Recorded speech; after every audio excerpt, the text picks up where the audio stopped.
My ex, who slept with my brother the day before our wedding, contacted me after 12 years, just a week before my upcoming wedding.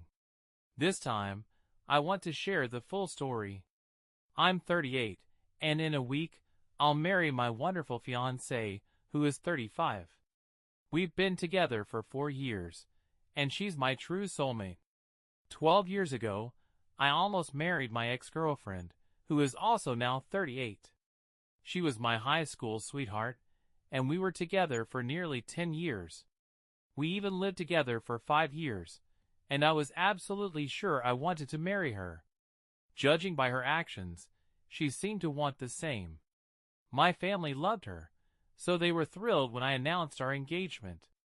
But the wedding never happened. The day before our wedding, my ex slept with my brother, who was 34 at the time. She had asked me to spend the night before the wedding in a hotel, saying it was bad luck for us to stay together. I agreed and went to the hotel.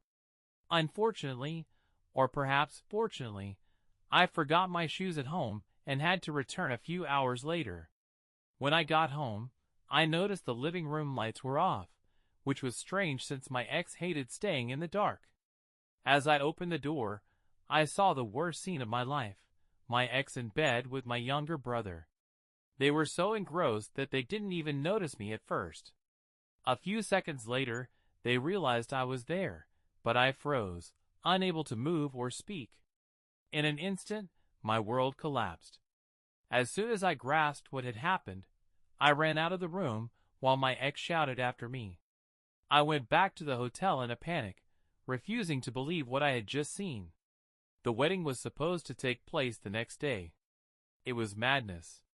It took me a while to collect myself, and when I finally did, I spent hours crying in my hotel room. Thankfully, I hadn't told my ex where I was staying, so she couldn't find me and could only send messages. She flooded my phone with apologies, trying to convince me it was a one-time mistake. I didn't believe her. She claimed she was scared of the wedding and needed to vent, and my brother had always been there for her. I couldn't believe she was trying to justify her actions, so I blocked her immediately. I also blocked my brother because I didn't want to hear his pathetic excuses.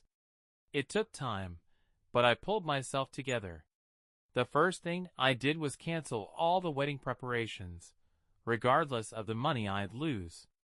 I was not going to marry her. My ex had wasted 10 years of my life, so losing a few $1,000s seemed like nothing if it meant I'd never have to see her again. Next, I called my parents and told them what had happened. They were in shock and didn't know whether to comfort me or disown my brother. I gave them time to process it. By then, it was already late, so I ordered dinner, ate, and cried myself to sleep. Since that day, I've only seen my ex twice, once when she came to collect her things and leave, and a second time a couple of years later at a mutual friend's party. She tried to talk to me, but I walked away as soon as I saw her approaching. I haven't spoken to my brother since either, as my parents disowned him for what he did. The last I heard, he's working somewhere in Europe and hasn't been home in 3 years. But all of that is in the past. I managed to overcome that dark period of my life. Now, I'm with a woman I trust completely and love deeply. Everything has been going wonderfully, until a few days ago. Exactly 1 week before my wedding, my ex contacted me. I don't know how she found out about my wedding, but she messaged me from a new Facebook account since I had blocked her old one. She sent a flood of messages saying how much it hurt to hear I was getting married again. The word, again, surprised me because, even though we had almost gotten married, our wedding never became official. Still, it felt like déjà vu. She begged me to forgive her, claiming I was the only man she had ever loved. That struck a nerve, and I immediately told my fiancé everything. Part of me wanted to tell my ex exactly what I thought of her for disturbing me before my wedding. But another, more vengeful part of me wanted to hurt her in a way that would make her never dare contact me again. I knew I had done the right thing years ago, and had handled the situation maturely. But this time, I wanted to hurt her so deeply that she would never forget it. When I shared my feelings with my fiancée, she fully supported me. She had also experienced betrayal in the past, and although her relationship hadn't lasted 10 years, she understood the pain of infidelity. So, this time, we decided not to let it go, but to make my ex feel the same pain I had endured. That's why, a couple of hours after her message, I decided to reply, saying I was finally ready to talk. She immediately suggested coming to my house, but I told her to book a room at a nearby hotel, and that I would visit her the next day. This way, my fiancé wouldn't suspect anything. Of course, my fiancée was sitting next to me as I messaged my ex. She was fully on board with our plan. The next day, I arrived at the hotel at the appointed time. My ex was thrilled to see me, tears of joy in her eyes. But those tears soon turned to genuine sorrow. She sat me down and began apologizing, saying how much she regretted everything, and how she had wanted to make things right, but didn't know how to reach me. She claimed she had heard from a friend that I was getting married again, and realized it was her last chance to make things right. She said she knew she had to write to me, or she would lose me forever. I listened carefully, even pretended to be interested, and held her hands as she spoke. But in truth, I was just waiting for my fiancé to arrive. About 20 minutes later, there was a knock at the door. I quickly got up to open it. In walked my fiancé, followed by our groomsmen and bridesmaids, all wearing masks with my brother's face on them. They even brought a cake with his picture on it. My ex was horrified and speechless. We all cheerfully yelled, "Surprise!" as she stared at us in utter shock. She clearly hadn't expected this. We had managed to convince the hotel staff that it was all part of a surprise for her, which wasn't hard since she had already informed them to allow any guests for her room without issue. She just hadn't expected that I wouldn't come alone. When she finally realized what was happening, she broke down, sobbing and muttering incoherently through her tears. But I felt no pity for her. She had the audacity to message me just a week before my wedding, despite having cheated on me with my brother. Now she had to face the consequences of her actions. I told her she deserved this. If she thought there was even the slightest chance we could be together after what she had done, she was gravely mistaken. She had no right to contact me after everything I went through because of her. I was glad to see her in pain. It felt like justice. I spoke coldly and bluntly, without holding back. She kept crying and said that if I didn't want to reconcile, I should have just blocked her and ignored her, rather than staging such a humiliating scene. But I felt no guilt, then or now. I told her never to contact me again, and left her alone in the hotel room. Now, there are only 2 days left until my wedding, but some of my fiancé's friends think I should apologize to my ex. They believe that no matter what she did, my actions were too harsh, and that she didn't deserve to be treated that way. My groomsmen, on the other hand, don't agree with them. They've known me since childhood and understand the pain and depression I had to endure after what happened. They also know how much I loved her and what she meant to me, so they weren't upset by my actions. My fiancé's friends probably expected some teenage drama they could gossip about over wine. But for them, this was too real and too raw. My fiancé is on my side and doesn't think I owe my ex any apology. However, her friends refuse to attend the wedding unless I apologize. Now I feel torn because, on the one hand, I don't want my fiancé to be upset on our special day. She values her friends deeply. But on the other hand, I don't believe I owe my ex any apology.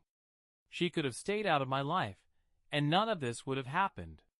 But she chose to reappear, just to disrupt my happiness. What's worse, she's still playing the victim, sending me messages from fake accounts, claiming I broke her heart and saying that karma will come for me. I refuse to give in to these emotional manipulations, neither from her nor from my fiancé's friends. I knew my fiancée would never ask me to apologize for her sake. But despite that, I still felt an odd sense of obligation to do it. That's why I'm here, trying to decide how to handle this situation as time ticks away. So, let's pause for a moment and imagine giving advice to the author of this story about what they should do next. And now, on to the update. Update 1. The initial reaction to this situation was, to put it mildly, controversial. With just one day left before the wedding, I decided to talk to my fiancée before taking any action. Following the advice of many, I shared my feelings with her.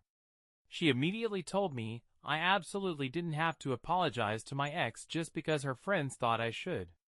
If they were offended, they were free to skip the wedding. She explained that her friends didn't even fully understand what had happened.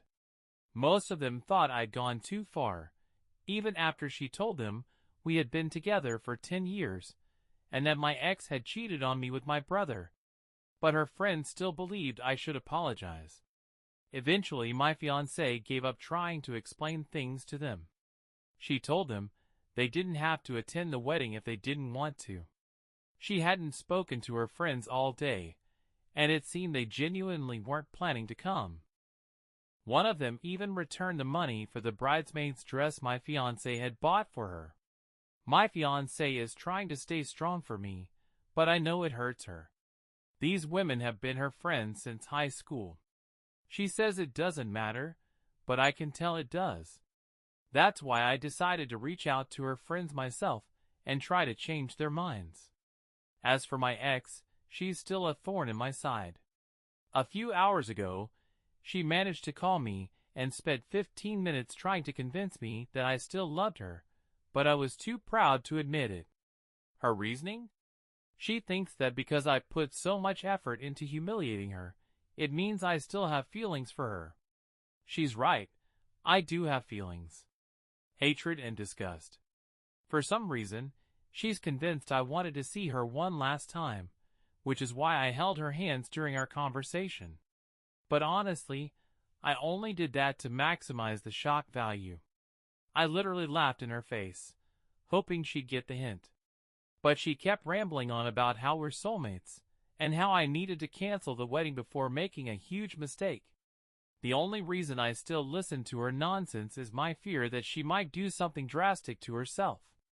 I've tried contacting her parents to take her home, but I haven't been able to reach them yet. Now, I'm waiting for their response and hoping I can finally close this chapter of my life for good. Don't get me wrong, I still hate her, but I don't want anything bad to happen to her. I'm not that heartless. Update 2. We're officially married. It's been a couple of days since the ceremony, and I still can't believe it. She's my wife now. I'm incredibly happy. Unfortunately, there's some sad news. Her friends didn't show up to the wedding. Despite my best efforts to persuade them, they still refused to come. I personally called each of them to explain why I did what I did, and why I wasn't going to apologize. I even asked them to come for the sake of my wife, but they weren't interested. This struck me as odd. If it were my friend's wedding, I'd attend regardless of how I felt about their partner. Yesterday, I found out the real reason. My wife finally admitted that she suspected her friends wouldn't come, no matter what I did. They had made 3 demands, and when she refused to comply and took my side, it didn't sit well with them. They saw themselves as a united front and expected their opinions to always align. My wife had been friends with them since school, and while she had managed to maintain the relationships for years, they had never faced any serious disagreements before. This was the first real test of their friendship, and my wife chose me over them. They couldn't accept that. She admitted it hurt her a little, but she's too proud to show it. She said it all seemed so childish. It didn't bother me because now I'm certain this wasn't my fault. Her friends were just selfish. My wife even said that, in a way, she's glad they didn't come. She no longer has to constantly cater to them or seek their approval. She can finally live her life the way she wants, without worrying about their opinions. So, maybe there's a silver lining in all this. Additionally, my ex's parents finally got in touch the night before the wedding. I quickly explained what their daughter had been trying to do and insisted they go to the hotel and take her home. She was acting unstable, and I feared she might harm herself. Leaving her alone didn't feel safe. It turned out they had been on a trip with no cell service. But once they returned, they promised to pick her up as soon as possible. They even thanked me for warning them. Now, I'm hoping this is the last time I'll ever have to deal with her. Update 3. It's been a week since our wedding, and unfortunately, the drama has been non-stop. As I mentioned before, my ex's parents hadn't reached out since our last conversation. I assumed they had taken her home, but apparently that wasn't the case. 2 nights ago, someone knocked on our door late at night. My wife and I had no idea who it could be, as we weren't expecting anyone. I made the mistake of opening the door without checking the camera first. When I opened the door, my ex pushed past me into the house with her bags. My wife, who was sitting on the couch, immediately jumped to her feet when my ex walked in. I was about to ask what she was doing there, but she didn't give me a chance to speak. She announced that she had come to stay with us. She explained that her parents had come to take her home a few days earlier, but she had refused to leave because she was convinced I would take her back soon. My wife and I were in complete shock, unsure how to react to this insane situation. My ex went on to explain that she had a big fight with her parents when they tried to take her home. She stayed in the hotel for a while, but her money ran out, so she decided to move in with us. Her reasoning? She believed that if we spent enough time together, I would remember the past and fall in love with her again. I couldn't believe what I was hearing. It was absurd. My wife tried to talk to her, but my ex completely ignored her and kept speaking to me, demanding that I let her stay. I gently explained that I was now a married man, and that she couldn't just come and live with me. She responded that she didn't recognize my marriage and, in her eyes, I was still her fiancé. I couldn't believe this was actually happening. Despite everything, I couldn't just kick her out because it was clear she wasn't in her right mind and needed help. I told her to sit in the living room and wait while my wife and I went to the bedroom to discuss what to do. Thankfully, my wife also showed compassion and understood that something was seriously wrong with my ex. She clearly needed professional help, and we both agreed on that. I tried contacting her parents again, but they didn't answer my calls. Instead, they sent a message saying they couldn't force her to return home. They admitted she was too unstable to live with them, and seemed to have given up on her out of shame for her behavior. It was truly disgraceful. They abandoned her when she needed their support the most. With no other option, we called my parents, who arrived within half an hour. By that time, my ex had fallen asleep on the couch, which was a stroke of luck. When my parents arrived, we decided she needed to see a therapist immediately, as we couldn't predict what she might do in her current state. We let her stay the night because, honestly, we couldn't hate her anymore. The whole situation was just too sad. It was clear that something had broken in her mind, and she desperately needed medical help. And the poor woman couldn't even rely on her own parents for support. The next day, my parents and I took her to a hospital. She was still muttering about how happy she was that I had come to my senses, and even started planning our wedding. We brought her to a psychotherapist, but she refused treatment, insisting that she was fine. However, after much persuasion, the doctors managed to calm her down with medication. After an hour or so, she seemed much calmer and finally said she wanted to go home. I drove her home, and we let her rest in her room while my family and I sat in the living room, trying to figure out what to do next. My wife and I felt an immense sense of relief when she said she wanted to return to her own home. We even helped her pack her things and loaded them into the car. The entire drive was silent. None of us knew what to say in such a bizarre situation. When we got to her house, she apologized to both of us for all the trouble she caused and said she was ashamed of her actions. My wife and I felt incredibly awkward, but we told her it was okay and advised her to take care of herself. Afterward, I contacted her mother and told her everything that had happened. It seemed to finally make them realize how serious the situation was. Her mother said she would move in with her daughter to monitor her and promised to keep us updated. Despite everything that happened, my wife and I sincerely hope she recovers. What do you think about this whole story? Let me know in the comments. If you enjoyed this story, don't forget to like and subscribe. Watch our new stories here.